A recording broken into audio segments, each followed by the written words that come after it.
রাধে রাধে বন্ধুরা। তো বাপের বাড়ি গিয়েছিলাম, তোমরা সবাই জানো, আগের ভিডিওতে নিশ্চয়ই দেখেছো।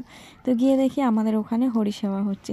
এই সময়টায় আগে আমরা বিয়ের আগে কত মজা করেছি, কিন্তু এখন আমার সব বৌদিরা মজা করছে। তো আমার বড় গেছিলো ওদের সঙ্গে, যেহেতু আমি যাইনি, অনেক দিন পরে গেছি, তো তাই মায়ের সঙ্গেই সময় কাটিয়েছি। তো বৌদিরা আমাকে বলছিল চল, আমি ওর জন্য বললাম যে না, যাবো না, তোমরা সবাই যাও, গিয়ে মজা করো।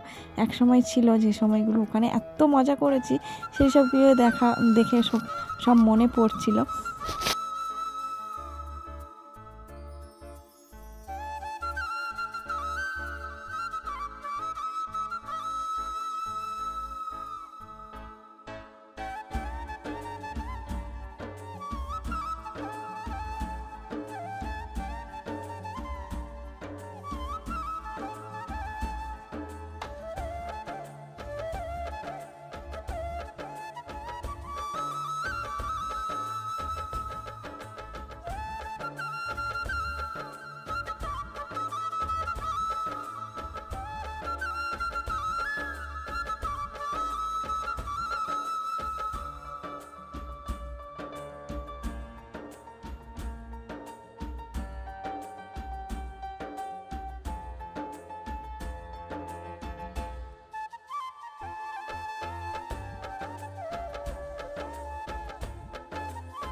তো এইটা হচ্ছে আমাদের নদী। এখানে নিয়ম আছে ঘট বুড়িয়ে জল নিয়ে গিয়ে মণ্ডপের ওখানে রাখার। এই যে নদীটা দেখছো, ওপারে, নদীর ওপারে আমাদের স্কুল।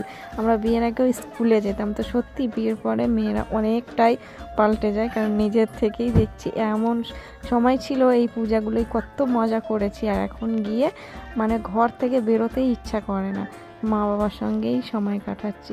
তো এইটা দিয়েই বুঝলাম বিয়ের আগে একরকম থাকে মেয়েরা, আর বিয়ের পরে আর এক রকম হয়। তো চলো দেখতে থাকো ভিডিওটি, আর ভালো লাগলে লাইক কমেন্ট শেয়ার করো।